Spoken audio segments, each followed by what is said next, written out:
Coming soon to a theater near you.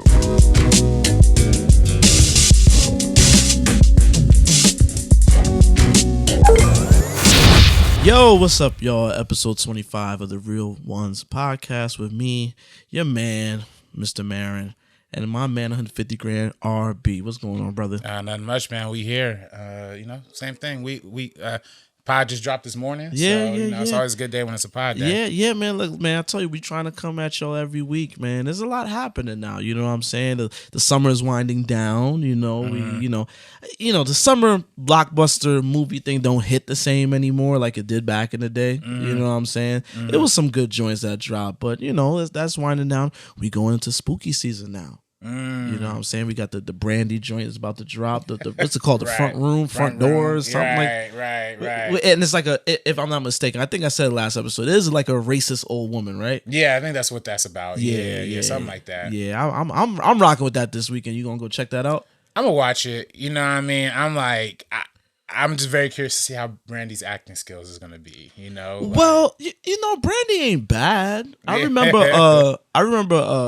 Was it still? I still know what you did last summer. Oh yeah, I remember that one. Yeah, I just remember I don't like how she screams. Her scream is just weird. You know what I'm saying? She don't have that classic final girl scream. She has a weird scream. Brandy's okay. You questioning Brandy, man? I will say this. It was a very random casting. I did not expect to see Brandy to pop up in an A24 film in the year of our Lord 2024. Like, she's not, I don't think she's making any music right now.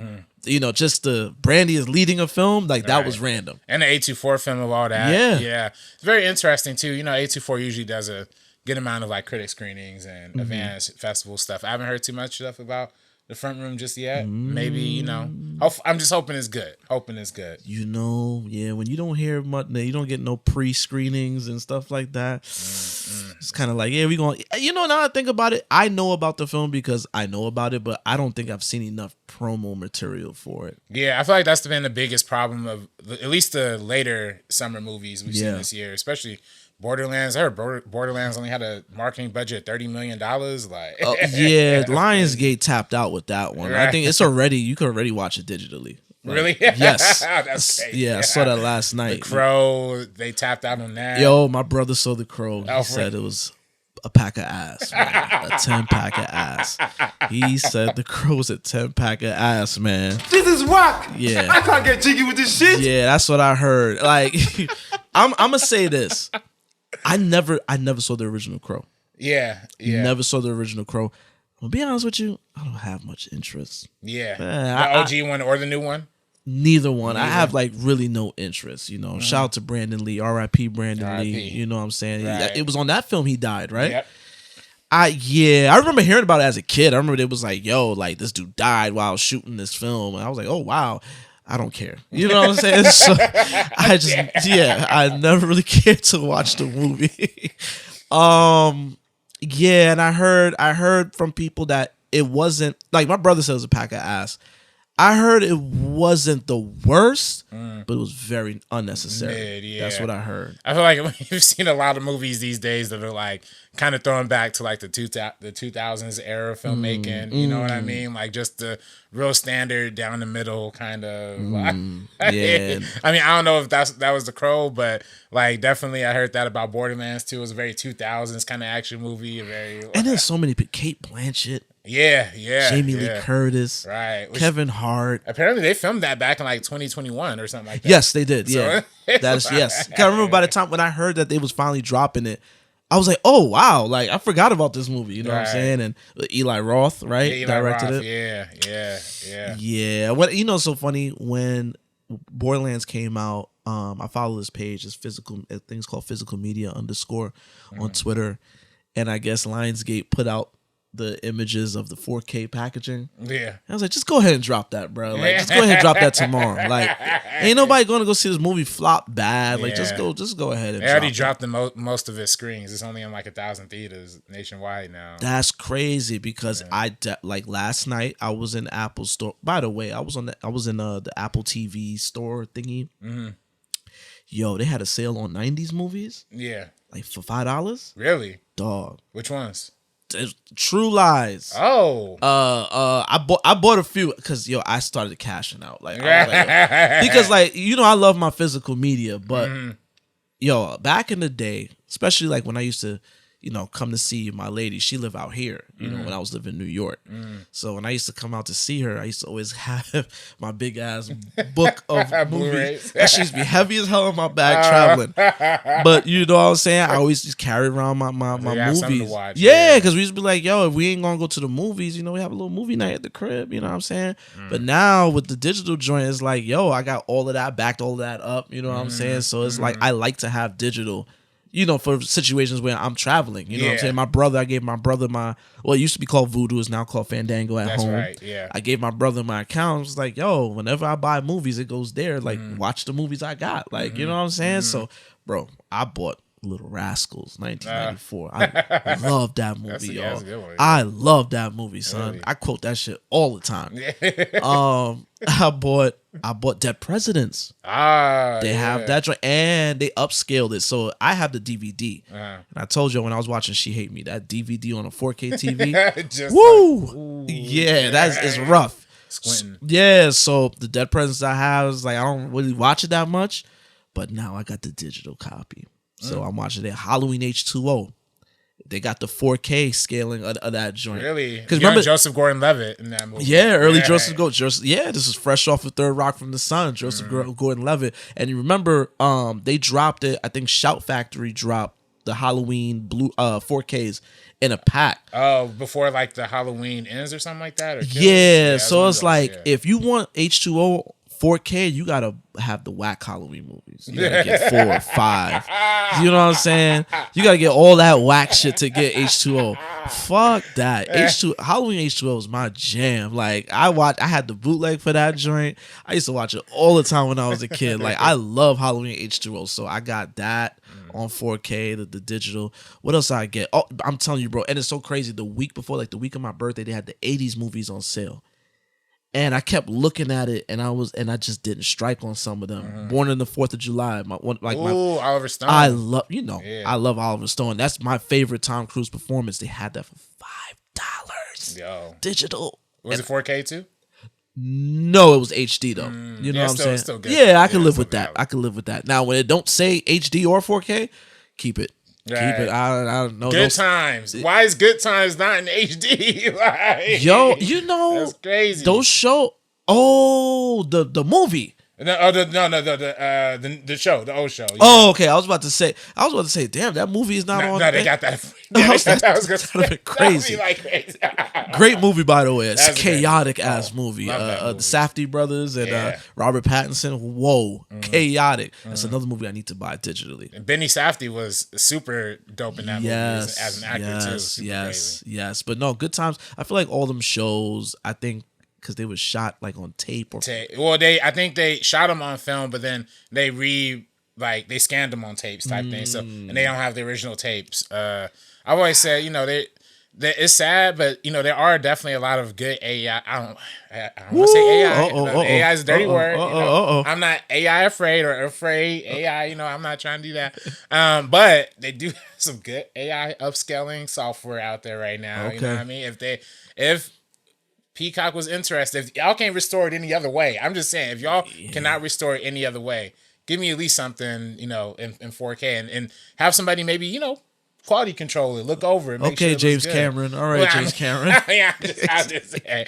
By the way, they've been used. By the way, I hate to break it to people. They've been using AI and visual effects for years. Since like 2012, basically. Since we started seeing the Hulk, like Mark Ruffalo's the Hulk, they've been using all that motion tracking stuff where they be recording people's faces. That's AI. They put that into an AI thing and then use that to translate into the actual stuff. That's what they've been doing. But I don't know if have you been seeing the conversation around Jaws 3D? Nah, I haven't seen that one. Nah. They did an AI, I guess, upscaling for that. And there's people that look like their faces are melting in the background. It looks crazy, dog. Yeah. So then what part of the game is that? Is that just what part of the game is that? That is like that's happening. How is that happening if AI was a fixture in the industry for so long? Right. I mean, it's just, visual effects. I think a lot of people really don't really understand like the visual effects landscape because it's just so technical and so like advanced. But yeah, everything with the performance capture, everything where they're like scanning your face or put the little cameras on your face, like all of that goes into a machine learning system, which translates the facial structures into the character movement. So like Hulk, Thanos, Gollum, you know what I mean? Like the older days when they had like the older Lord of the Rings movies, it was really more of like the organic artists really doing it. And still there is a lot of artistry in terms of like making adjustments. That's kind of where visual effects is a little bit more ahead. Like the bigger companies like ILM, Weta, they're a little bit more ahead in that sense because they can use the machine learning, but they can also make adjustments and they can also have an artist go in and tweak this thing, tweak that thing type situation. A question. I mean, you're not in the room with them, so you wouldn't know. But like my son is now on his dinosaur thing. Like still Batman Spidey kid, but every now and then is dinosaurs. And I put on Jurassic Park. Shout out to the digital Jurassic Park. They when you go to the chapters, you think you're getting every scene. No, they have like the main scenes. If you want to go to the main scenes, the T-Rex attack the kids, the raptors, you could go straight to those scenes only.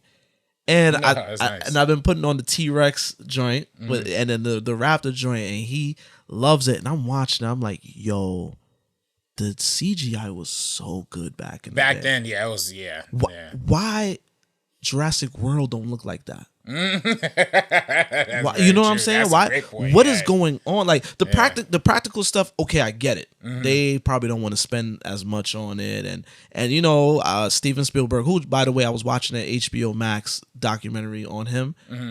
Steven Spielberg, man, where the claps is at, man? Let me get the claps. Steven Spielberg. I think we almost take for granted the genius of Steven Spielberg. Oh, yeah.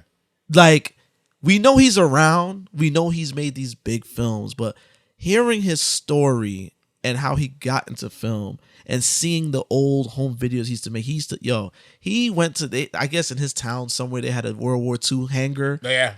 He was making war film and he was splicing in real war footage. He was like, and he wasn't a great student.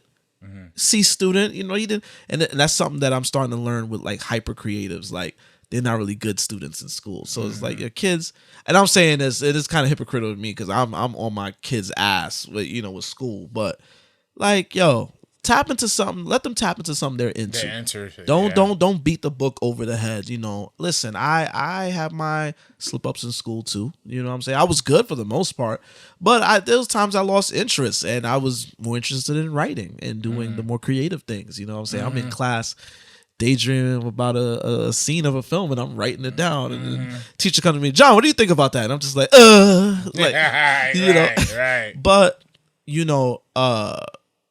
Steven Spielberg, man, I was watching his process and I'm just like, he is dope. Like, he is so dope. And I think, not that I had him low on my list of filmmakers, obviously, Steven, he's the guy. Like, but I think that documentary, he done pushed his way up that ranking for me. Like, it's because to me, he's so impactful because he transcended so many decades too. Like from the 70s, really kind of invented the modern blockbuster with Jaws before Star Wars came out.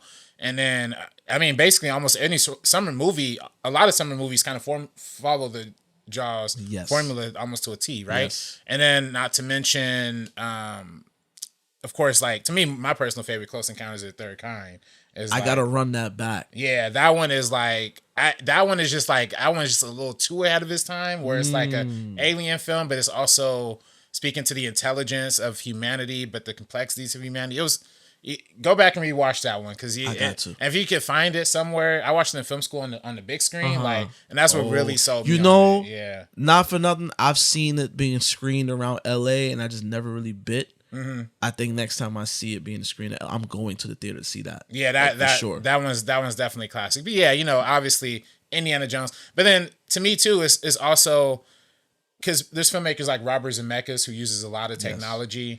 James Cameron uses a lot of technology. Yes. Spielberg uses a lot of technology, but he always puts the story first.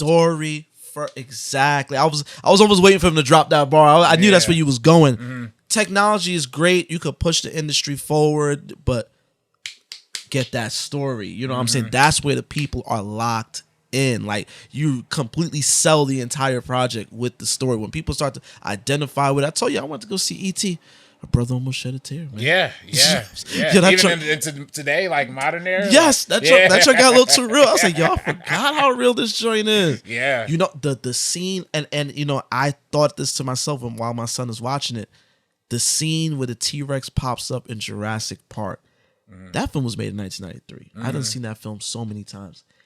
It's still scary. Yeah. It's like, when that junk pop up on the kids, I'm like, oh, like, it's that entire scene sells the moment that we are about to see the T-Rex. Like, it's about to run up on them. The kids is vulnerable as hell. You know what I'm saying? The water with the ripple, all of that. Yo, son, like, he's the dude, dog. Like, he's that guy. Like, I it's like I almost forgot. You know, I almost forgot who he was. Like, you know what I'm saying? Because he's so popping. It's just like, oh, he's there. Oh, yeah, Steven Spielberg. Yeah.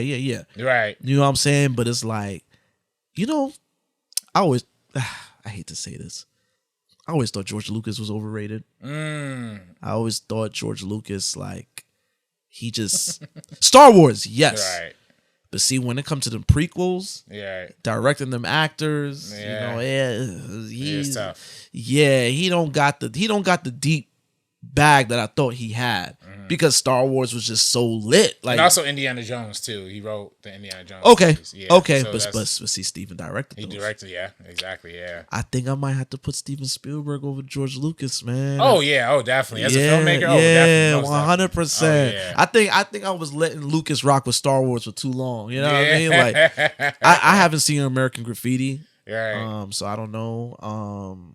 But the Star Wars, American Graffiti is still good. But yeah, that is it. It's also very different too. It's very indie, and that's also was fascinating about all of Scorsese, Spielberg, Lucas, Francis Ford Coppola. It all kind of came up at the same time, and they all started with their indie stuff first, and then kind of built up into their mainstream success.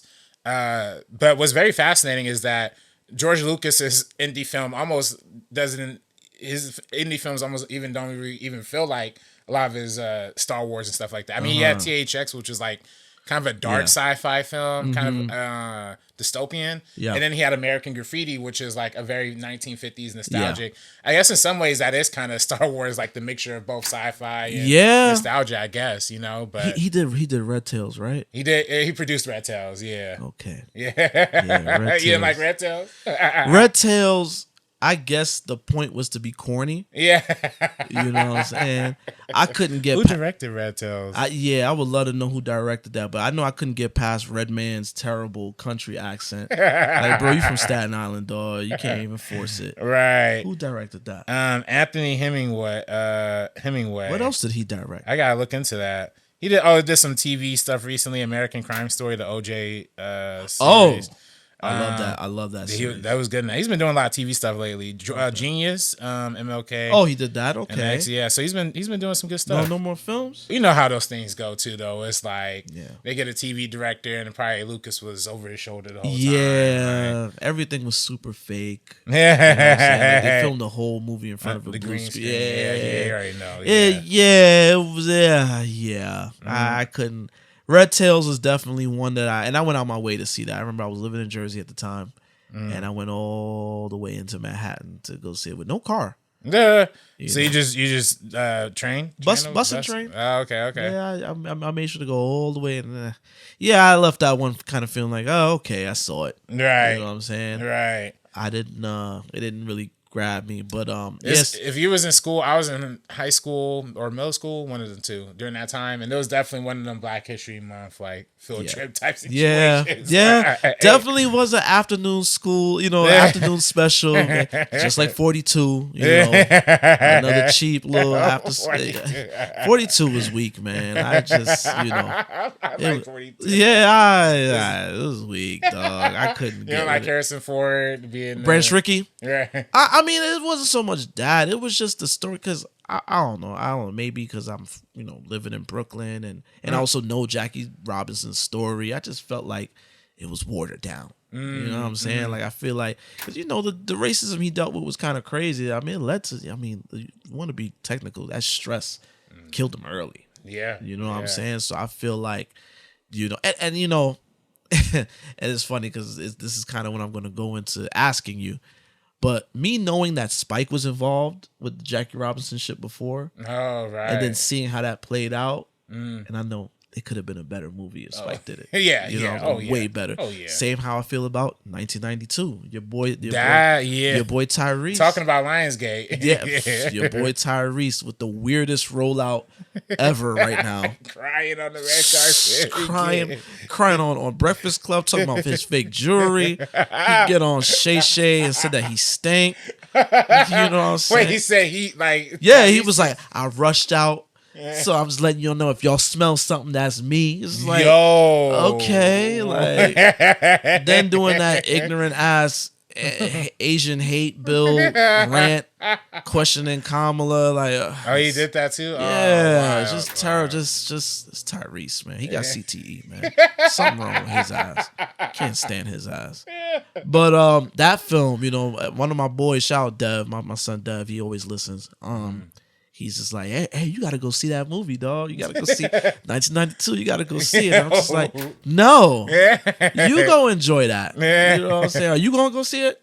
I might watch it only because I'm very interested in the history of the LA riots and stuff. I did a whole history project about it in like high school. So like, I like, and that's going back to like Spike was supposed to make a film about the riots at one point in the early 2000s. I know that. Funding, you know Hollywood, right? They didn't want to give him the bread. I think they tried to give it to Justin Lin. I think is that the filmmaker's name? The Asian dude. Yeah, I forget. Fast and Furious. Yeah, I think the film was called L.A. Riots or something like that. And yeah, it's just like when I know a much better filmmaker. Another movie, James Brown. Yeah. Oh, Spike was supposed to. Yeah, Spike was supposed to do that too. Oh, really? So it's like the movies that like I know a great filmmaker can handle, and then when I see like when somebody else gets it, I'm just kind of like.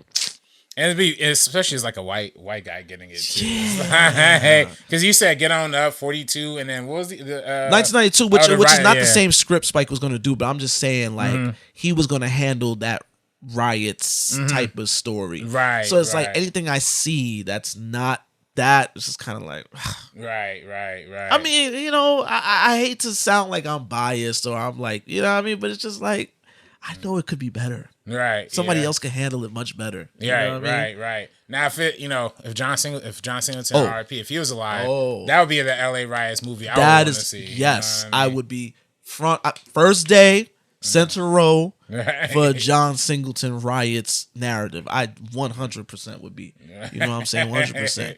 You know, and he got ties to it too, because remember, Poetic Justice was filmed like right after the riots. So it's like them scenes when they showing what was it, South Central burnt down and stuff like that. Yeah. You know, RB, you need to do a riots movie, man. Yeah. RB, let's tell a riot story. Right. I mean, I've always thought I was brainstorming stuff even during like the 2020, you know what I mean, BLM joints, because to me that was my movement. You know what I mean? That was the movement I saw firsthand. It was out there in the streets, you know, protesting and stuff. So like, we definitely got. I mean, but the LA riots too, man. It's so fascinating because the LAPD was just so racist back in. Yeah, I mean, they're still racist now for sure. The LAPD, they got gangs. And they're racist. Yeah. But back in the night, they literally had that dude Daryl Hall, whatever his name was. Yeah. Literal. There was somebody Coon too. Somebody's last name was Coon. Yeah. Literally. Yeah. You already know what time it was. But yeah, they had whole institutions that were in whole like pretty much law books written out for prosecuting black people, especially in like Watts, South LA and stuff like that. Even from the 60s on to the 90s. Yeah, I always quote The Wash. There's a scene in The Wash where Snoop Dogg is kind of dreaming of Dr. Dre. Dr. Dre's character kind of becoming the ops, and he's a cop. Yeah, and it's like, he was trying to arrest Snoop, and he's like, you know, you got this on you. That, and he's like, that ain't mine. How could you do that to me? That ain't mine. He's like, I could do anything because I'm the LAPD. It's just like dead ass. The LAPD though. I don't want no sauce with y'all, bro. Like NYPD, whatever. Like it is what it is. But LAPD, I don't want no problems, dog. I'm not gonna lie. Anytime like the movies portray the NYPD is not in the best of light. You know what I mean? I mean, because they not in the best of light neither. Like a lot of them. Wait, didn't you send me somebody sent me a TikTok like some NYPD just like in supposedly casual wear, but yeah, walking around with a boombox and his hat sideways, and it was some Jumpman Jordans acting like bro, like we know. Hello, officer. Excuse me, officer. Oh, what? Yeah, move out my way, officer. Excuse me. I'm gonna hop this turnstile. I know you're a cop. Like, yeah, no, they be trying to be low, or it's either that or like the Yankee jersey. Like they go out to the subways during the Yankee games with the Jason Giambi jersey, the Timbs tied up tight too. You know what I'm saying? It's like, yo, bro, you're not low. You're not low, fam. But yo, man, I told this story briefly last episode. I'm gonna tell it again. I got a call from my brother over here, and apparently this brother had a screener for this film, and he's just like, yo, son, this Lee Daniels new film, The Deliverance? I was like, yeah. He was like, yo, bro, you gotta watch this film. So I don't know if you realize, I was trying to get the screen. I was like, yo, if you got a physical screen, I need that. I was gonna watch it at home, and he was like, nah. They gave me a code, and I, linked it to my Netflix account. Right. And, they don't do the password share. Yeah. So he was like, yo, it come out Friday the 30th, right? Right. He's like, yo, check it out, bro. So if y'all don't know what The Deliverance is the movie everybody's talking about on social media right now. The Deliverance is Lee Daniels' new film where he follows a family. They're in like Pittsburgh? I believe so, yeah. It's like Pennsylvania. Yeah, I believe they're in Pittsburgh. And it's based on a true story. Mm-hmm. It's based on a true story about this woman in Gary, Indiana. I think Latoya Ammons or something like that. Mm-hmm. And, her family was living in this home, and she claims that there was this demonic spirit in the home, had everything tweaking out, had the kids tweaking out, you know what I'm saying? Mm-hmm. Apparently there's a picture that somebody took of the home, and you see a figure in the window. Mm-hmm. But, if you look into the story, there's people that cast doubt on the story. They're like, yo, she wasn't paying her rent. She was just doing all this stuff to kind of get out of paying her way for living in a crib. I don't know how true that is. I don't know. But Lee Daniels gets the rights to the story, and now we're following a family in Pennsylvania, not Gary, Indiana, but Pennsylvania, and they're dealing with the same things. You know what I'm saying? Is this, down on her luck woman, Andra plays Ebony, and she has 3 kids? Is 2 boys, a girl, and she's biracial. So because she's biracial, she has to have a white parent, and apparently she lives with her mother, who's played by Glenn Close. Right. And Alberta, in a very non-traditional, a role that you've never seen Glenn Close do or ever think anybody like Glenn Close would do. Right. Not a traditional role for Glenn Close, but a traditional Lee Daniels role for sure. Like, oh yeah, a traditional classy, trashy white trash, ghetto-fied white woman. I mean, he always got to have somebody trashy in his films. But we're gonna get into him in a little bit. But they live in this home, and the little boy goes into the basement, and he's talking to people, and there's flies and stuff like that. And then we go into a full-on supernatural horror. But the film definitely starts off with family drama vibes, and according to a few things that I looked into, Lee Daniels said that he was going for Precious 2.0. Well, I got something to say to that too, because I actually have some quotes from Lee Daniels. Let's go. Yeah, I mean, 'cause he was asked the question, when did you first come across the story and what made you want to adapt it? And he said sometime after Precious came out. So one of his producers, Tucker Tooley, reached out and presented the story. He was intrigued in it, and that's when he got involved in the write. So he thought, how can I take Precious and bring a ghost into it, or a demon?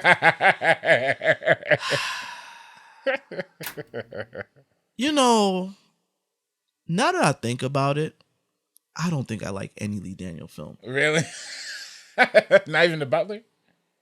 The Butler, I told you I watched that on the plane, and it didn't do nothing for me. Right. It really didn't.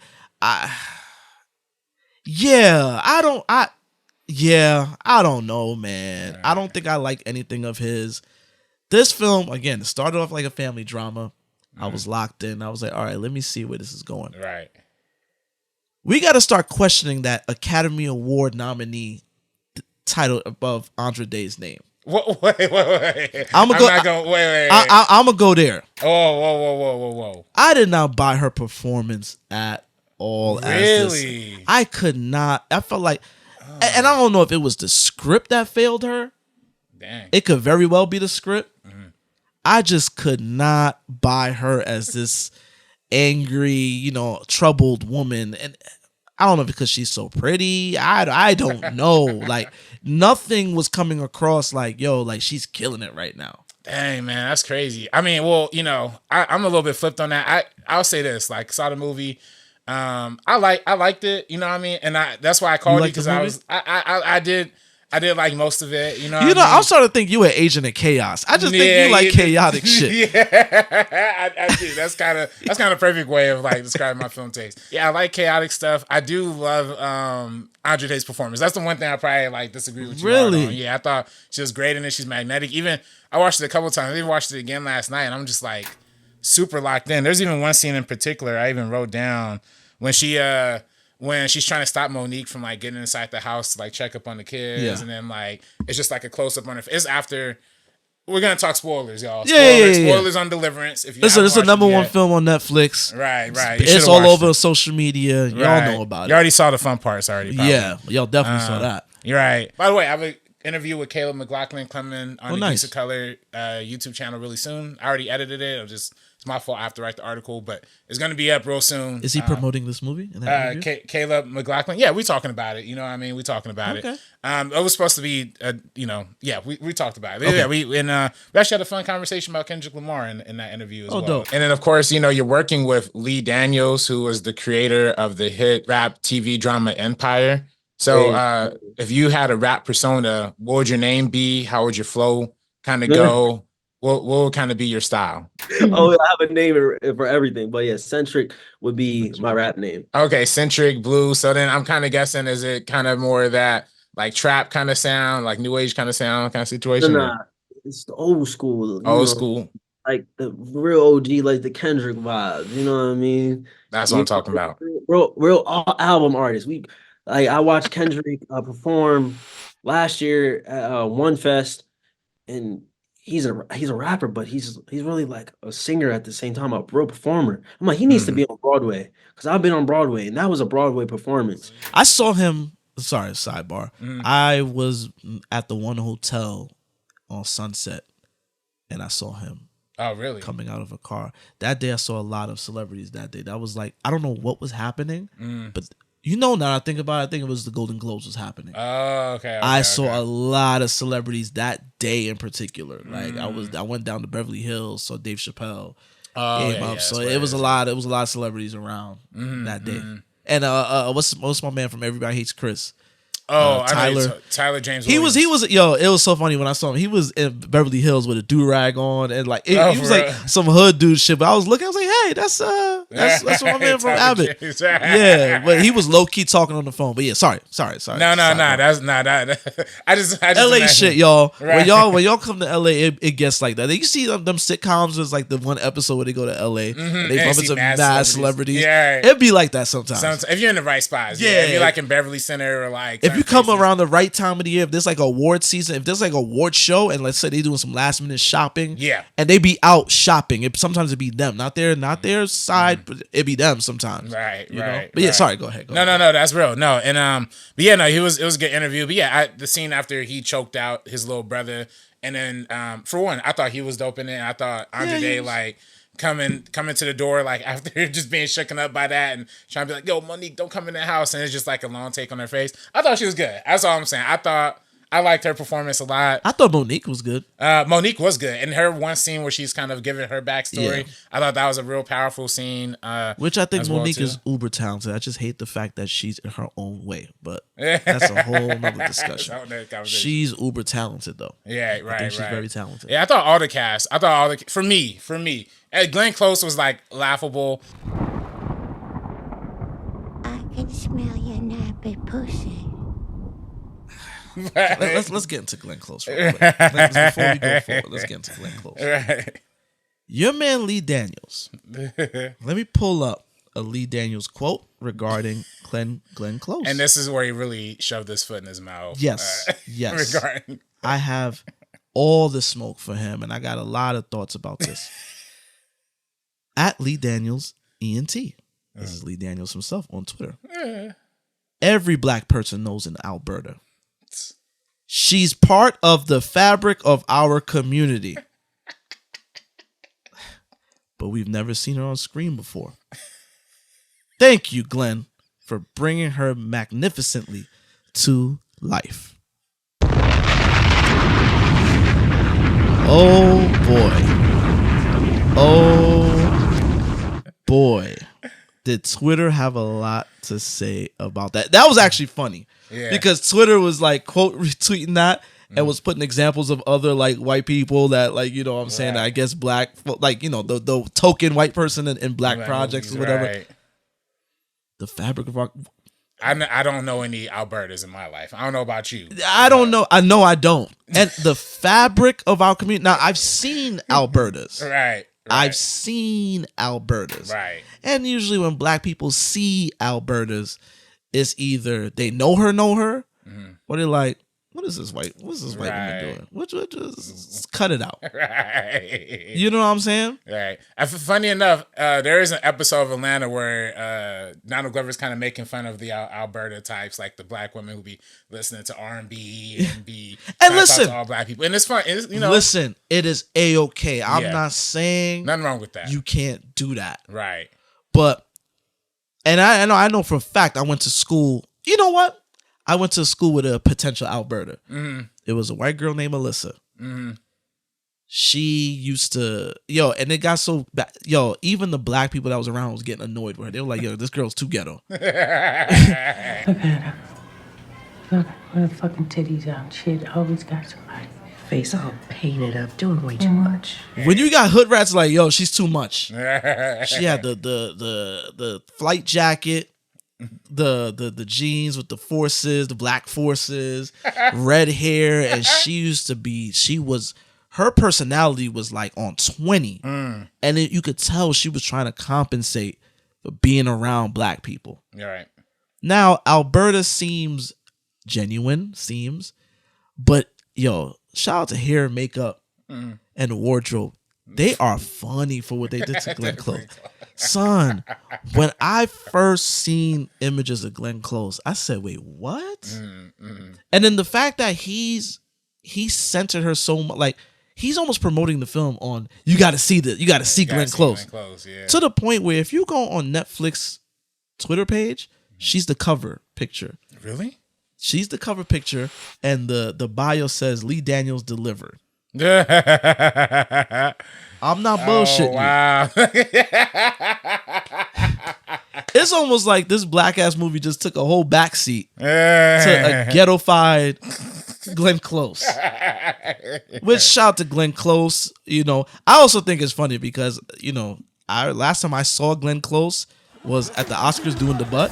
So I just think like she's like, hey, she's leaning in. You know what I mean? She doing the butt at the Oscars now. She's By the way, shout out Jesse Collins who produced the Oscars that year. Yeah. He did the butt joke the year I think before at the BET Awards, and now he did it at the Oscars. I'm like, he definitely tested it at the BET Awards word, and did it because it was the year Taraji P Henson was hosting. And there was like showing love to DC at the BET Awards. The very next year he produced both. So I'm like, he did at the BET Awards and was like, this is my test run. What if I get a white woman to do it this time? Dog, I don't know, man. The film just got a little too outrageous to the point where Glenn Close was distracting. Like it was distracting, and she wasn't bad in it, but and then when you realize, okay, it's based on a true story, but then this white mother did not exist. In real life. You the same, Ma. Cook your collard greens and play Stevie Wonder. Fuck all these black men. You just like every other white bitch out here. Down with niggas till it's really time to be down with niggas. Fake bitch. Get in my fucking car. What y'all doing? Fuck you, bitch. And this is one of the things I'm embarrassed about. I told you this off camera too, but like as a film critic, you see movies early before like the rest of the world, and you can kind of watch, and sometimes you can gauge if it's gonna get an outrage. Sometimes you kind of gauge if it's not. That's why I called you, because I was like, I know this movie's gonna turn people up. I know it is. But I didn't do the research about the Glenn Close situation. You know what I mean? So I didn't really know. That didn't really like affect my opinion when I was like, doing everything with it, like thinking about it and reviewing it and stuff. That being said, though, it's like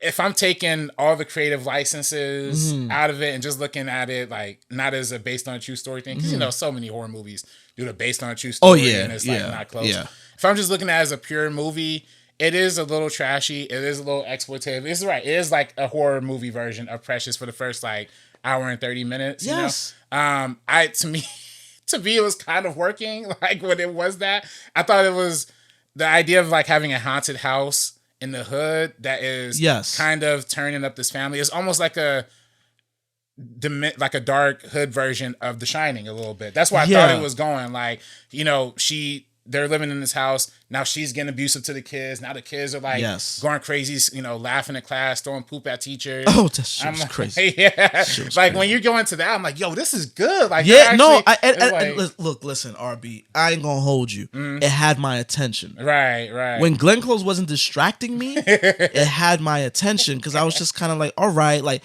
but I was kind of like, all right, come on, like, stay on track. Right. I was rooting for the film to stay on track. Like, please, like, stay on Lee, stay on track, dog. There was moments where it was like, all right, where's this going? You know what I'm saying? And then when it fell off the track, it derailed. Right. You know what I'm saying? Right. I'm sorry, Glenn Close. I could smell your nappy pussy. Like, and I get it. You're going for the Exorcist shock value because the demon was talking extra crazy in the Exorcist. Yeah. Your mother is a whore. Right. Cunting whore. You know? Right. But nah, dog. Like it got silly. There was a lot of unintentionally funny moments in this film. And like you said, you almost feel like someone was punching for comedic value. What if it wasn't? Right, bro. Yeah. Now you didn't get none of that shit across. Like, you know what I'm saying? We get the story of Alberta having cancer. Where we get Omar Epps. Love Omar Epps. Omar Epps, actually, have some not familial ties to Omar Epps, like he's blood, but my mom, his teacher was my mom's teacher. My mom got super close with her to the point where she was hanging out with his mom, and I think she used to be around little Omar and stuff like that. Oh, really? So I'm always rooting for Omar Epps when I see him. You got him as the brother that's going just trying to bag Alberta, and that's the thing. Like you making her sexy. Now you got these brothers. Just, oh my God, ooh, look at that. Right. She shows up to a dialysis meeting with her bra hanging off. Yeah, titties out, like what, Lee, what were you going for? And then again, you have his character come, he bag her, then he just disappeared. 2 scenes. Yeah. Why did you set up that love interest? What were you trying to do? Yeah. I mean, I guess it was to show, how much Glenn Close be trying to get down with black dudes. And this is the problem. I love Glenn Close. Right. I think what she did was very unique, and I give her points for that. It's the director too. Like, yes, it's 100%. How director directs that. Can I be very honest with you? Yeah, this is all honesty. Glenn, I don't think Glenn is a mediocre woman.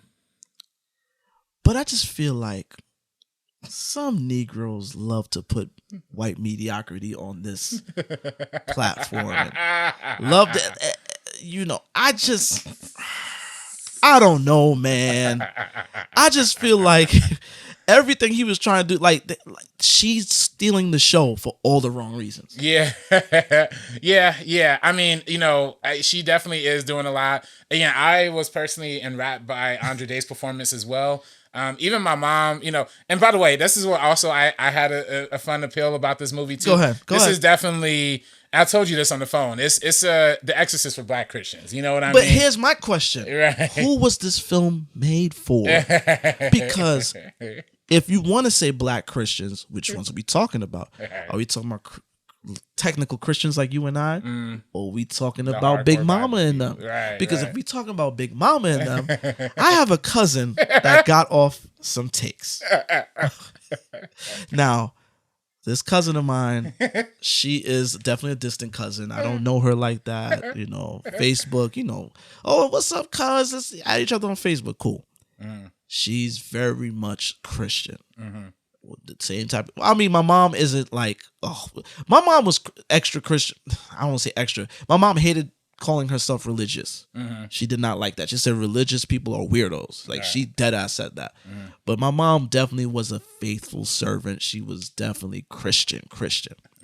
My cousin got off a take about the Deliverance, and this is why I really asked, who did they make this film for? The movie The Deliverance need deliverance. Warning to Christians who chooses to watch this movie. You will need deliverance yourself. There's a lot of exclamation emojis in this thing. Your house will need deliverance. Those who live with you will need deliverance. That movie is not of God in any way, shape, or form. Ooh. Movies like this will cause fear, anxiety, nightmares, panic attacks, and so much more. Do not open your doors for demons to enter into your home. Oh. This movie is a major portal for them to have easy access in your home. Whoa. It's always good to do your own research and check in with the Holy Spirit first before investing your time, energy, mental, and soul into stuff. Hold on. Because the director of this movie is of the part of the LGBTQ community. Oh.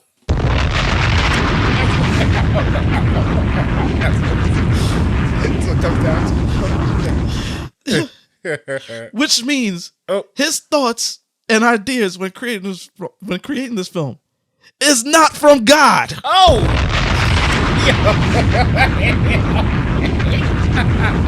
Listen. I know I literally rolled my eyes when she started speaking in tongues. Yeah. Well, that's again, difference between us. You rolled your eyes. I literally went on the floor and started dying, laughing, rolling on the floor, literally. And you love this film. Yes.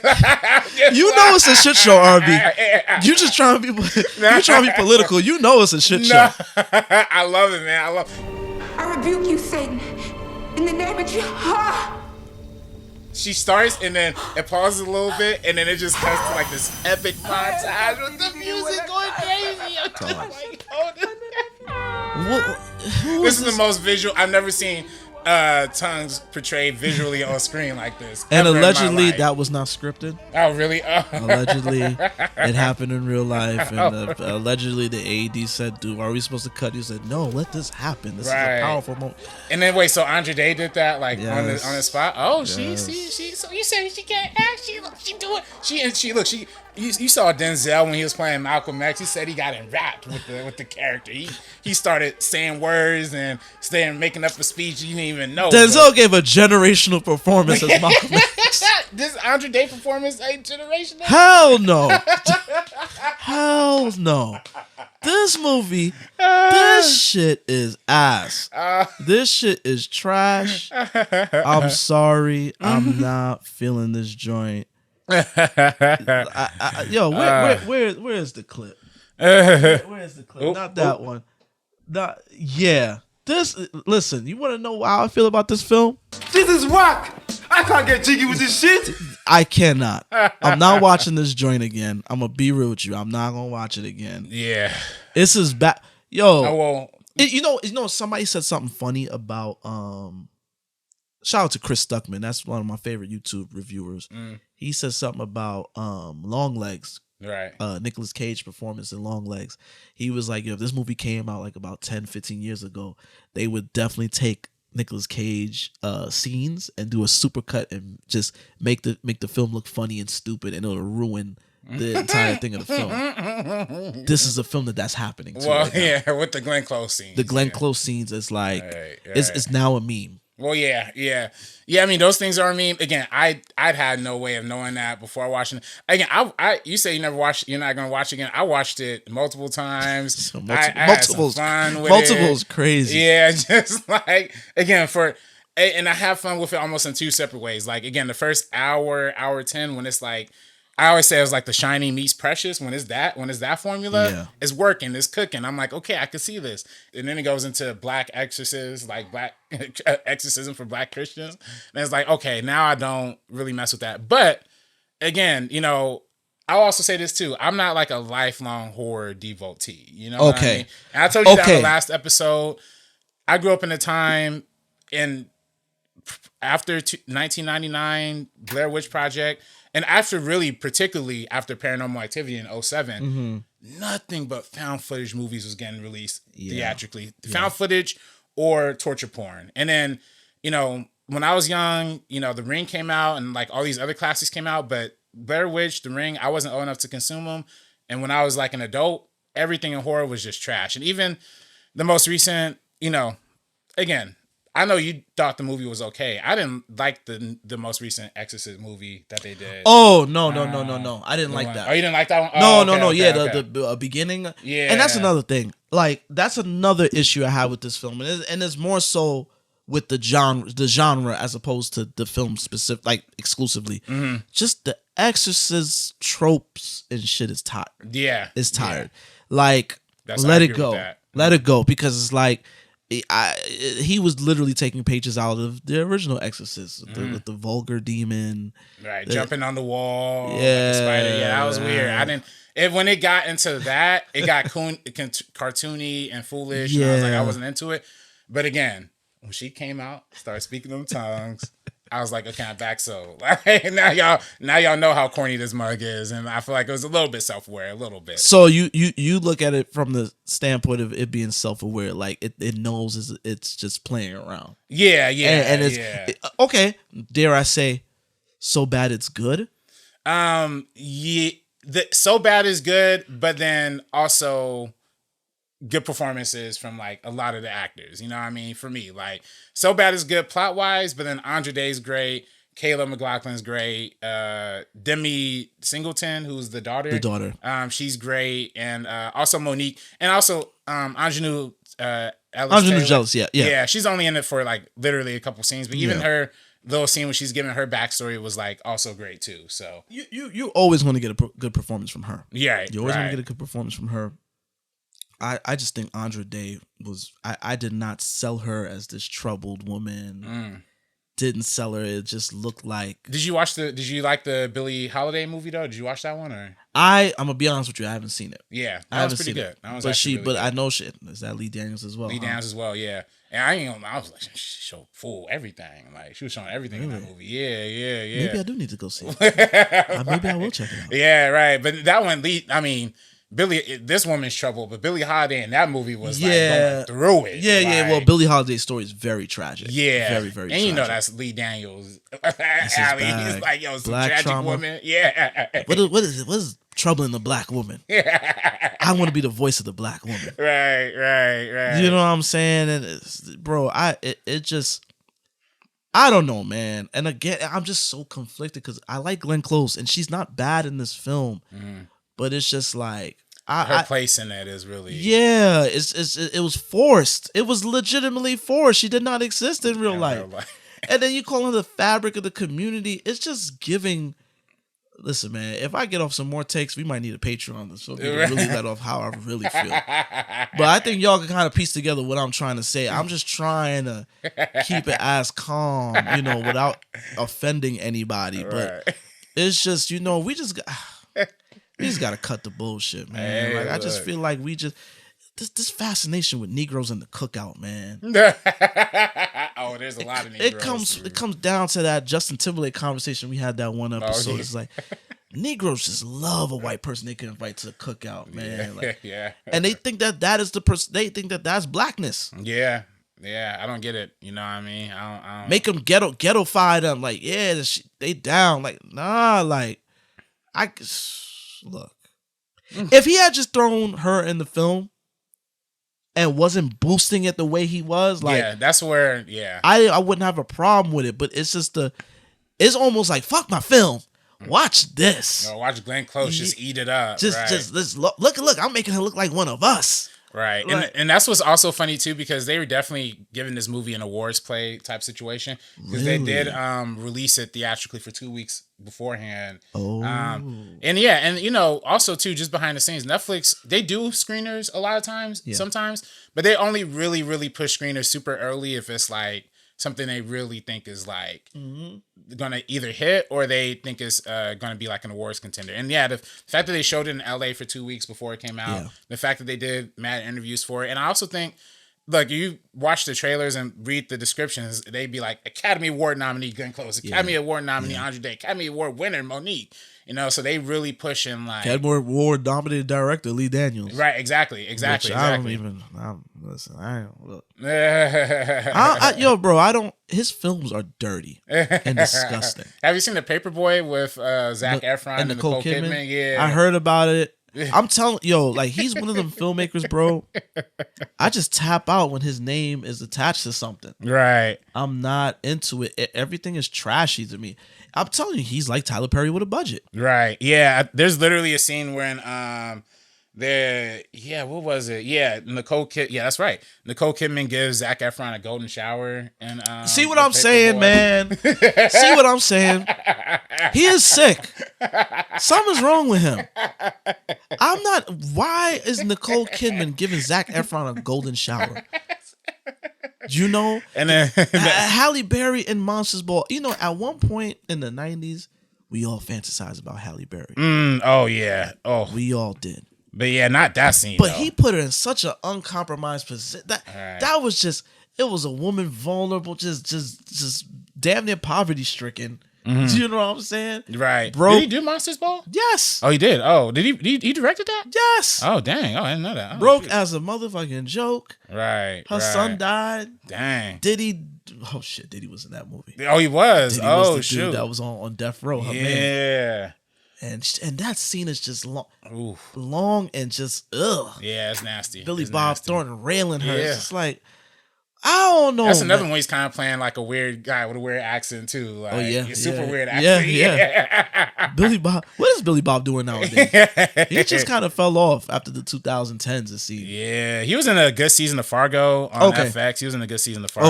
Okay. And to be fair, Lee Daniels didn't direct Monsters Ball. He did produce it. He did produce it. My bad. Yeah, but he did produce it. You're pretty much you're not. He didn't direct that? Nah, it was Mark Forster. Listen, if y'all ever want to know what Precious is like, go to like New York and Florida on a muggy hot day and walk around all day with the thickest layer of clothes on. Right. That disgusting feeling, that's how I felt leaving Precious, dog. That's legit how. What movies did Lee Daniels direct? So his debut feature is an amazing film. By the way, we're going to if you're watching this on First Cut, like, you know, we did this whole podcast called The Meaning Of, where we break down a filmmaker's filmography, and we're going to bring that back one day. We talk about it a lot. We took a break, but we're going to bring it back. Okay. And one of the ones I've been pitching a lot is Lee Daniels, because I'm so fascinated with him as a filmmaker. And his very first film is actually Shadowboxer. Okay, I heard about that one. It's with Helen Mirren and Cuba Gooding Jr., and basically, Helen Mirren is an assassin who has terminal cancer, almost kind of like Glenn Close in this movie. And her last assassination is she's getting help from her stepson and also her lover, Mickey, who's played by Cuba Gooding Jr. type thing. Okay. And it's and you think that premise sounds weird? Movie's just as weird as you would imagine it to be. Macy Gray is in it. Yeah, Macy Gray. Joseph Gordon-Levitt. Yeah, exactly. Stephen Dorff. Oh, hold up. They got a little cast. Right. It's a little 2005 hidden gem. I don't want to say it's hidden because it is legitimately very weird. Like, it is like a very out there. I don't hear nobody talk about. I've heard about the film. I've never heard anybody talk about like at length about how good it is and whatever. Yeah, no, is this the movie that Dame Dash gave him money for? Yeah, and he ran off. And he ran off on the plug. Yeah. Lee Daniels ran off on the plug. Yo, that video of Dame Dash checking Lee Daniels is hell. I don't like Dame Dash. He's annoying, but yo, you can tell that Dame Dash is a Harlem nigga and Lee Daniels is Hollywood because Lee Daniels is like, my brother. Why must we engage in fist? He's like, nah, my nigga, nah. You owe me $2 million. That's straight up. Stop playing with me. The Butler, I will say that this is my first time going to ArcLight. I saw this at the ArcLight. They used to have one in Manhattan Beach. They closed it down, but that was one of my favorite theaters. Yeah. And amazing cast. It is a very the Butler is very formulaic and stuff like that too. Mm-hmm. That's the one where he was like, I'm not gonna do no weird stuff. I'm not gonna do like no white woman trashy. I'm not gonna get like super into his like personal fixations. He kind of told the story more objectively in The Butler. So that's why I appreciate that one a little bit more than like his other films. And of course, Empire. I grew up on Empire too. So like, I tried to see. That's what I'm saying. I tried to watch that. That didn't, and it wasn't made for me. That was for the, you like soap operas and all that stuff. That's for you. You know what I mean? It's like you said. It's like we said. He's Tyler Perry classed up. Like Tyler Perry with who knows how to compose a shot and direct actors. And not just do one take and leave it. You know what I mean? It's definitely, like I said, Tyler Perry with some sense. Right. He got kind of control of what he's doing, but it's like the execution never works for me. And then with shit like this, it's just like almost like, and this is something that even my favorite filmmakers deal with. When you get to the point where nobody could say no to you, you know what I'm saying? I got a favorite filmmaker. I'm gonna be honest with you, Spike. There's some things he do in his films you could tell ain't nobody challenging him on this. You know what I'm saying? It's just kind of too heavy-handed. You know what I'm saying? It's just like, all right, Spike, all right, chill out. You're dragging it now. You know what I'm saying? Right. I think Lee Daniels has, with this Glenn Close shit, it's like, all right, bro. Somebody told him, somebody ain't tell him no. Somebody ain't telling him like, I don't know about this. This is a little extra. Right. You know what I'm saying? And I think it's a little bit of that. I mean, Lee Daniels has, especially with Netflix too. Netflix is very much, they don't really give a lot of notes for filmmakers. So a lot of filmmakers kind of go in there and do what they want. Which I love. For one, The Five Bloods from Spike on Netflix is one of my favorite films of his, because you could tell it's like, Spike through and through. That's one of the main ones I was thinking about. Yeah. I love The Five Bloods as well, but when Spike get into history lesson mode and is cutting scenes to show you the person they drop and hit, like, all right, if you was a history teacher, cool. Right now I'm trying to watch a movie, dog. You know what I'm saying? He's just beating it over here. Christmas Addicts. And it's just like, ain't nobody bringing that up in a normal conversation. RB, did you know George Washington Carver, the man invented he made everything out of a peanut. RB, can you please pass me the peanut butter sandwich over there? That is awesome. You know what I'm saying? Like, come on, Spike. I love you, but god damn. Yeah, I love it though, man. I love it. Yeah, Netflix give a lot of people reign, but it's also too, in this era, like, I'm honestly just glad any filmmaker has any sort of creative agency. I understand that, yes. And sorry to cut you off, RB. And I just want people to realize, like, when we have these discussions, this literally things that's on our mind. No, literally, it's just free falling. It's free falling. Yeah. I'm not here to, I remember, like, we're creatives at the end of the day. I wouldn't want that if I'm writing something, somebody, would try to silence me. Right. And I definitely wouldn't want that you go to make a film and they just, do the Kevin Feige shit. You're making a film, but you're making Kevin Feige's film. Yeah, you know what I'm saying? Right. I would never want that. I want everybody to have their voice. But there's just some things. Dial it back a little bit. Dial it back a bit. Ridley Scott is the biggest example for me of like a director. That's another literally one. Nobody's telling him no, to the point of like you could spend $200 million on a Napoleon movie. It just like, or nobody's telling you no, and you make Prometheus. Well, you know what I'm saying? It's just like, damn, bro, how you the director of Alien, and then you just for me, and you like the movie RB. I'm talking about for me that you almost come off like you're a whole nother filmmaker telling this story. Like, what are you doing? Like, just stick to this. You know what I mean? Like, yeah. No, it is very, especially filmmakers of that like older generation. They put a lot of respect on that, but also too, I also feel like, especially the new wave of black horror that we've seen lately. I said it during the last episode of Blink Twice, but Get Out, I feel like Get Out had two benefits, right? We did see a lot more artistic horror, a lot more elevated horror.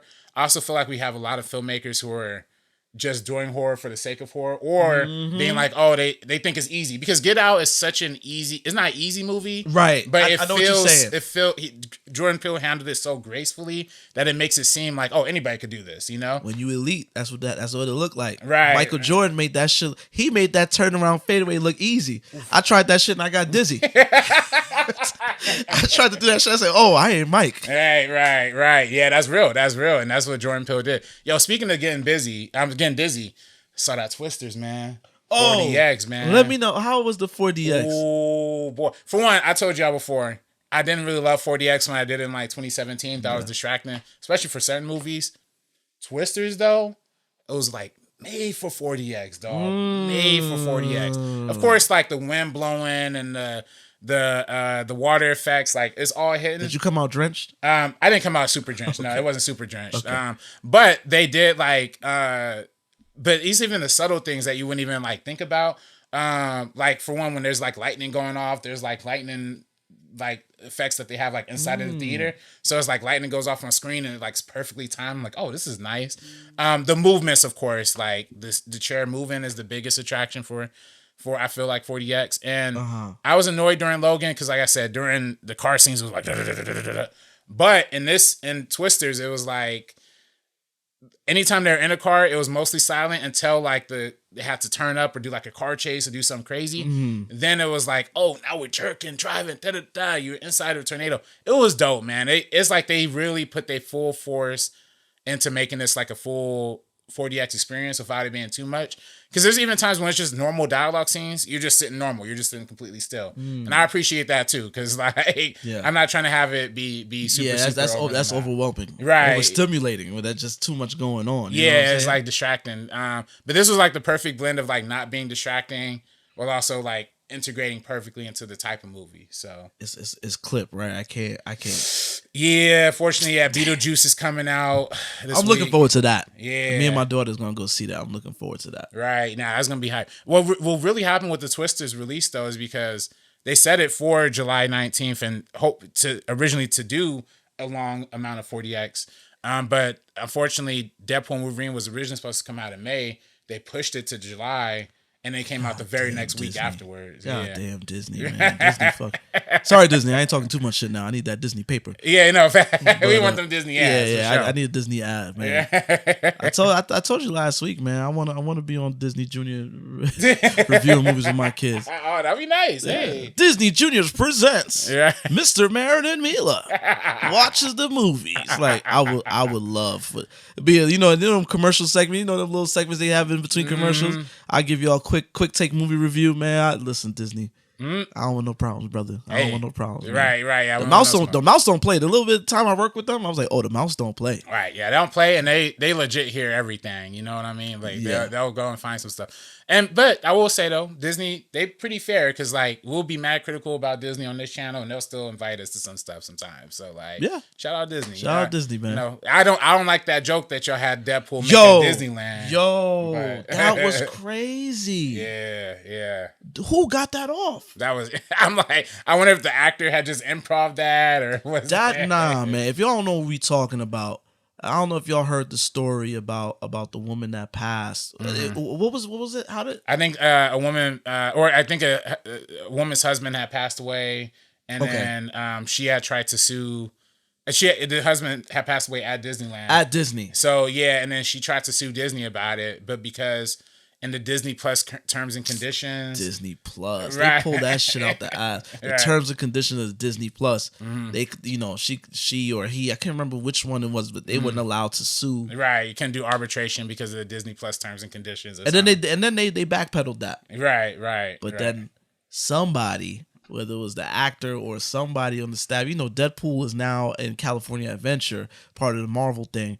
And, Deadpool breaks the fourth wall or is very, super meta with his little quips, and then made a joke kind of referencing that. He was late because he had to read every page of the terms and conditions for Disney Plus.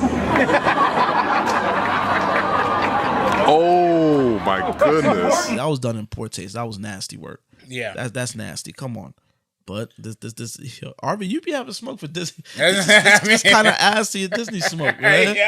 Yo, Disney, come on. I mean, look, I be mad, dog. I mean, I'm not mad at Disney, and I know a lot of people work at Disney, but I just don't want to see just one conglomerate take over. Yeah. I think there's even a book, I believe it's Ready Player One or one of those books, where they call like Disney's, or it might be 1984. I don't know.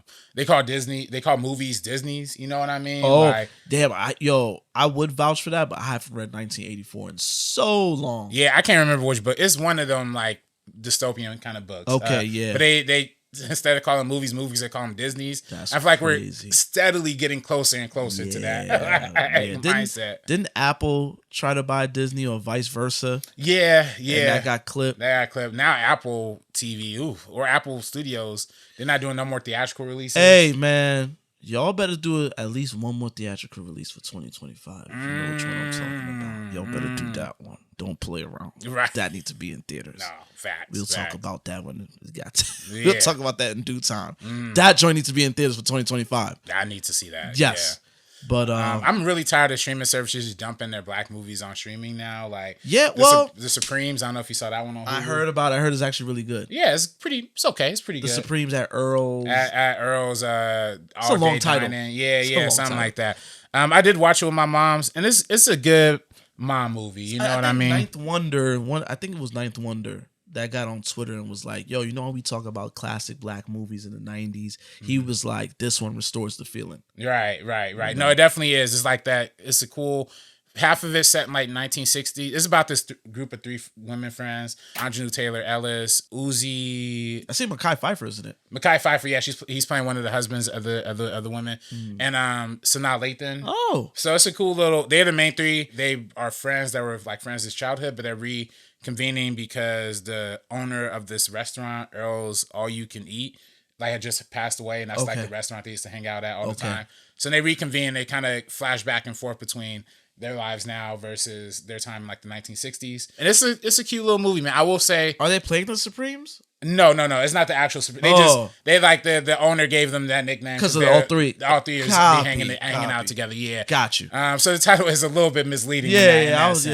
But like. It's a cute little story. I will say it is a nice 90s black movie. It is one of the movies that got a lot of tragedy in it. Not tragedy, but you know how black movies is like, this character is dealing with this situation. This character, like Aunjanue Taylor Ellis' character, they showed in the trailer. She's dealing with like cancer. She's like trying to overcome cancer. One of the other characters is like an alcoholic, things like that. You know what I mean? But it's like how they were when they were young versus how they're now. It's a good movie, man. It's good.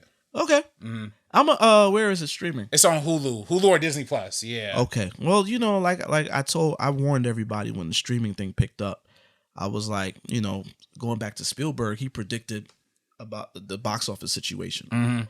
He said that tentpole films would be running the show, and as we're seeing now, the mid-level box, movies that like in the 90s would gross 100 mil, 200 mil. Like Pretty Woman made like a lot of money back in the day. Yeah, oh yeah. You know what I'm saying? Eddie Murphy, adjusted for inflation, Beverly Hills Cop made like Marvel money back in 1984. I should look that up right now. Like adjusted for inflation, I believe Beverly Hills Cop damn near made $1 billion. Like it was crazy. You know what I'm saying? Right. Movies like that are going to take a back seat and go straight to streaming. I think not even black films, even though black films are really like the bulk of them is going straight to streaming. There's a lot of smaller films like The Menu and a lot of films that I remember seeing trailers for that if they do come out in theaters, they live a longer life in streaming. You know what I'm saying? So I think that these studios is kind of like, you know what, fuck it, let's just throw it over there. Right. By the way, good gosh. I mean, this movie, Beverly Hills Cop, made $234 million back in 1984. That's almost.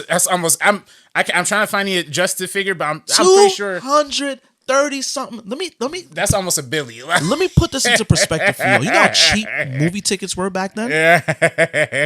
Movie tickets were like $5, maybe like. Yo, no bullshit, bro. Movie tickets had to be like about $4 or $5 average back then. That's 235, and that's in 1984. Yo, adjusted for inflation, I know that junk is. I'm telling you, I think I looked it up one time. Yeah, 730 million. A comedy made $730 million adjusted for inflation. That is crazy.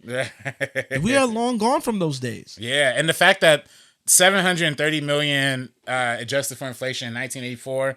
The fourth version is on Netflix direct to stream. It's like this would have been such a good summer movie. Like that would have drove black people to the theaters. Yeah, and I feel like Netflix, they be leaving money on the table by having things like Beverly Hills Cop 4, things like the Knives Out movies. Not releasing those theatrically. It's like, yo, you're leaving money on the table. They're just putting it in their theaters, like, you know, like the Paris and New York, right? And out here we got the Egyptian. That's a Netflix theater. You know, which, by the way, if you live in New York or LA and like a big film is coming out on Netflix, go to the movies and see it, dog. But Pretty Woman adjusted for inflation made $385 million just domestically. Just domestically. Yeah, adjusted for inflation. Its original gross was 178, but adjusted is 380. rom-com. Yeah. A rom-com. Where you got Richard Gere, who was the big name at the time, but Richard Gere also wasn't. Right. He wasn't a star. Yeah. He was, but then you got it. You co-lead with, that was Julia Roberts' breakout role. Yeah. She's the co-lead. She's a leading lady. Right. 300-something mil. Adjusted for inflation. 170-something mil in 1990. Yeah. Crazy. $14 million budget back then. $14 million budget. God damn. God damn, son. People was going to the movies back in the day, man. We got to get back to that, man. But you know, in order to get back to that, economy need to tighten up. That's true. Yeah. It's expensive. It's expensive. You know, I got 2 kids. You know, my son, he's not ready to go to the movies yet, but I'm dreading the day where we all gotta go to the movies. Right. Are you gonna put them all on A-list too? Like, oh yeah, you could do that, right? Yeah. My daughter actually enjoys going to the movies. Like, but she goes with me. She doesn't go by herself yet, but she enjoys going to the movie. Actually, you know, sidebar, you know, The Wizard of Oz is about to screen somewhere soon. I think I want to take her to go see that. Oh, the original? The 39 version? Yeah, that's great. Just see it. Tap in, you know what I mean? Check out the oldies. I appreciate stuff like that as a kid. Yeah. Actually, I'm lying.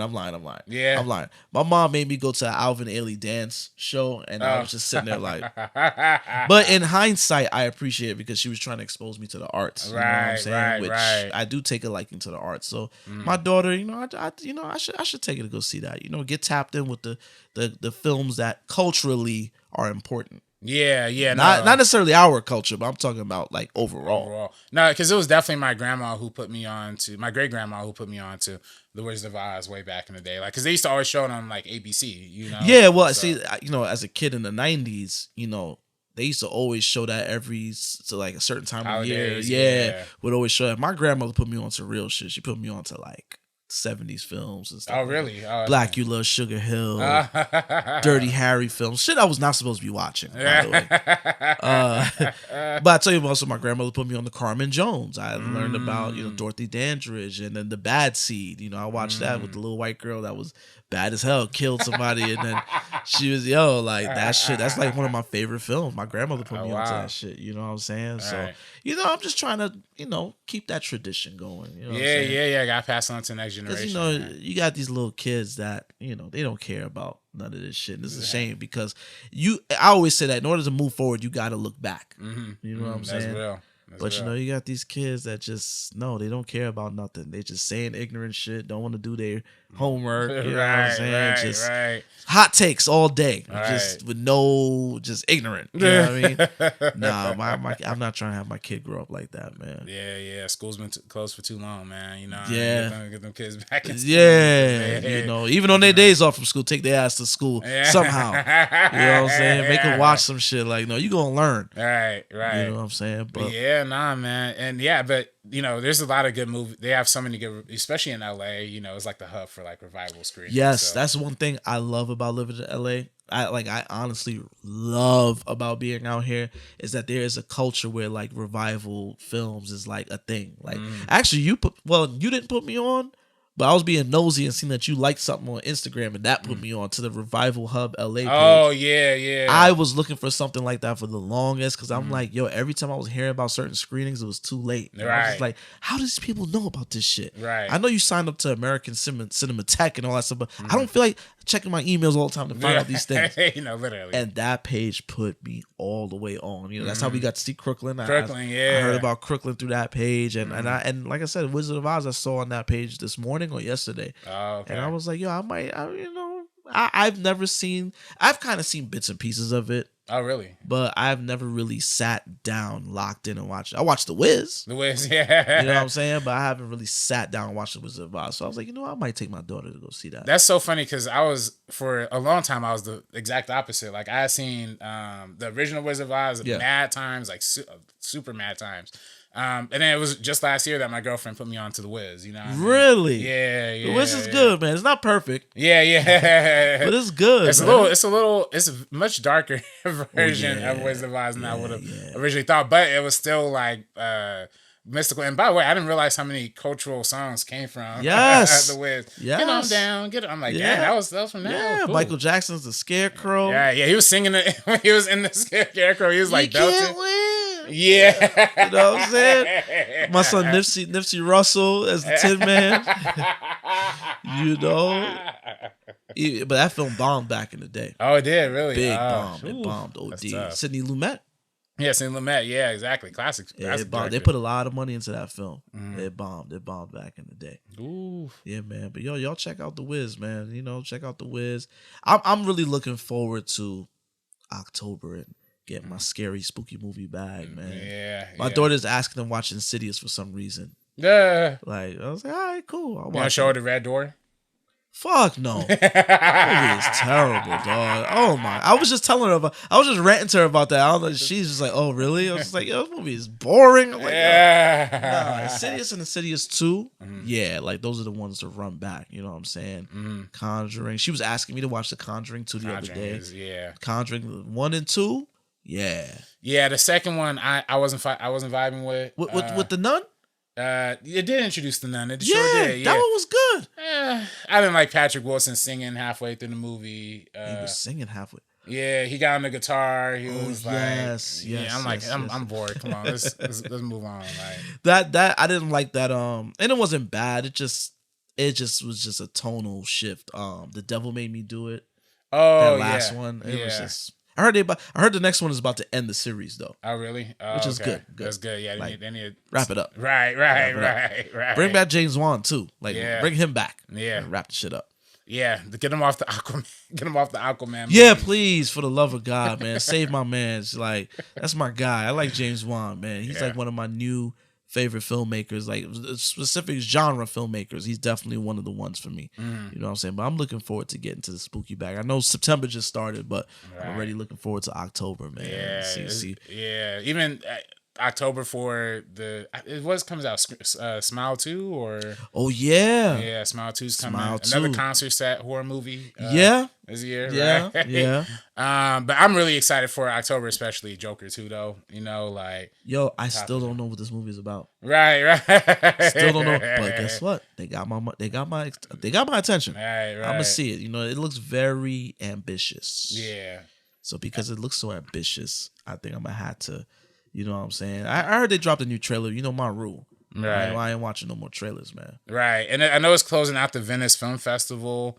So I think by this Saturday, we should at least have an idea of how critics are going to respond to it. Okay. I'm very curious. The last one closed the Venice Film Festival too, and I like the last Joker movie. So I loved it. I'm hoping it's at least 80% as good as the last Joker movie, then I'm gonna be satisfied. Yeah. And again, I like when filmmakers take risks, and I just think that this whole musical, which I think is it's probably fantasy elements, fantasy scenes. Oh yeah, like imagination. I don't think it's a full on musical. The way they tried to depict it before, it reminds me of when Black Klansman first, when people got I guess whoever got to see Black Klansman first, they were like, oh, it was a buddy cop film, and No, Spike had to come out and be like, no, it's not a buddy cop film. Like, you know, so I think the same thing happened for Joker too, where somebody was like, oh, it's a musical. And it's just like, nah, you know what I'm saying? So let's see. Yeah. I'm looking forward to it, man. But definitely gonna go see Brandy this weekend. The front door. What the hell's the name of that movie? Something. Might be front room, I think. And we're gonna see. Is she gonna be better than Andra Day in the Deliverance? I guess we're gonna have to. If the trailers show anything, I think it's already gonna be better. Yeah. Andra, and this is no disrespect to this sister. It's just I don't know. I just didn't buy her whole thing. I just didn't buy it. Right. I don't know. It felt like I was watching like a community play. You know what I'm saying? Like it was just very like, you know, I don't know, man. The delivery just didn't do it for me, man. It didn't do it. Especially when, again, I know I'm not giving Glenn Close shit. Like she did what she had to do. But when you do have better performances around you, it's just kind of like, you know, right. Didn't do it for me. So I guess my question is, out of Andra Day, Naomi Aki, and Brandy, who do you think is gonna take the Black Screen Queen crown? Oh Lord, I am putting the chips all on Brandy, please, sister. Because Naomi Aki, it wasn't so much her performance. I did not like her character. Yeah. She was so dumb. It was so infuriating to see, and she just kept, I'm tripping, I'm falling, I'm just gonna drink this random snake venom now. Excuse me. It's like, yo, girl, get it together. What the fuck is?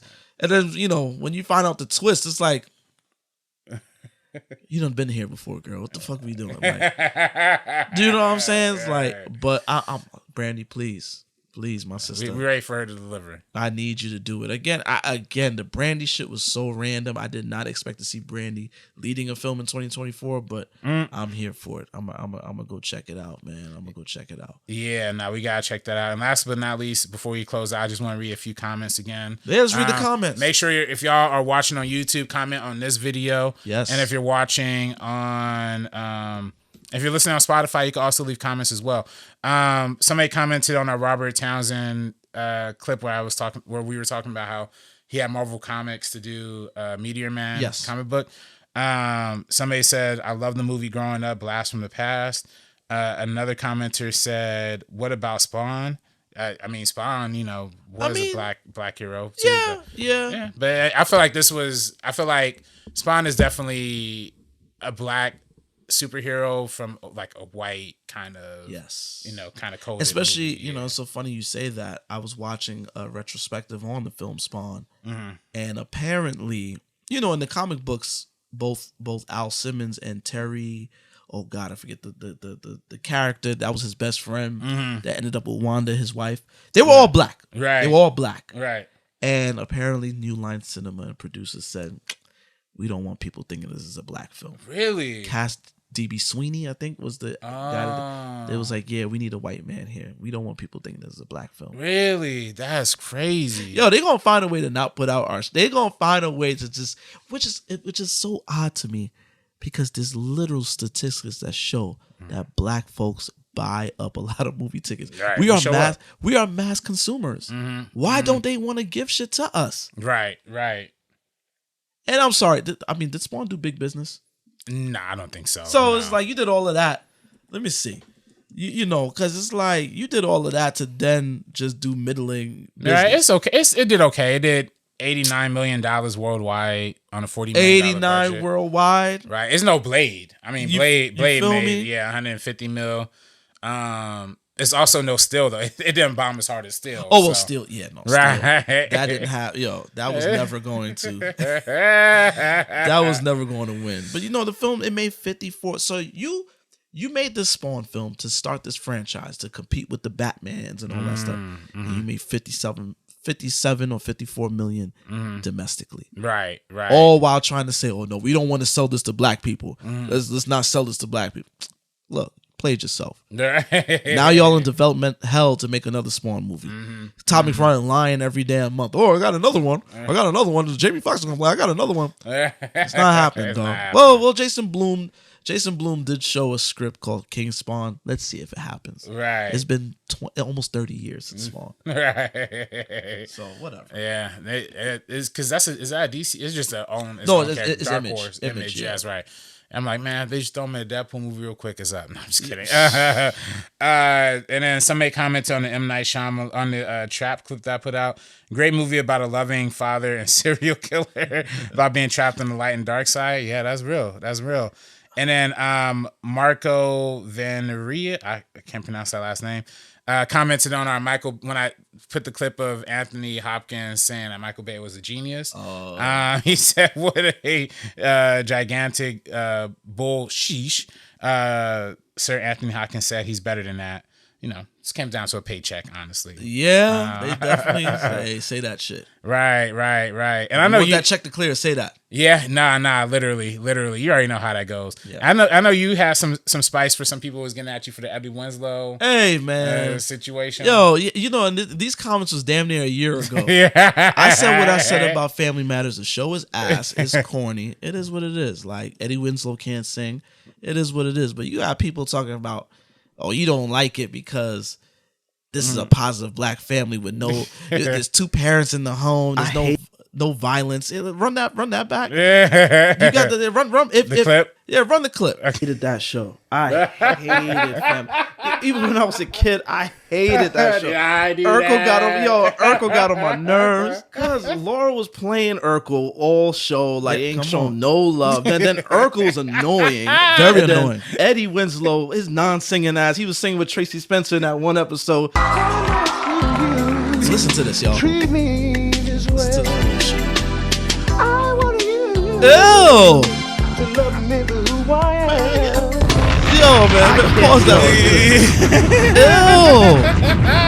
Shout out to Darius McCrary. Brother, is not. This ain't personal. It's just Eddie Winslow was corny. You can't sing. I'm sorry. You know what I'm saying? Like this shit was whack. But yeah, people was coming up, and I had time this week, so I was responding to a few people. You know, I'm gonna get my shit up. Oh, you going off? Oh, I didn't. I'm gonna get my shit up. I didn't even peep. Oh yeah, nah. Yeah, folks, you know, we all just saying things.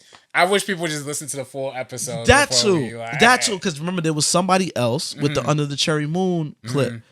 Anybody that knows me know I'm a huge Prince supporter. I love Under the Cherry Moon. I said it in the episode that I loved it, but if I had to look at it through a certain lens, there's certain things I could nitpick from it that wasn't, because the film isn't perfect. Right. And some people wanted to argue with me, or if you're an idiot. Right. If you would only know he did that to be bad on purpose. Don't be that fan. Right. Don't be the stan that just excuse mediocrity.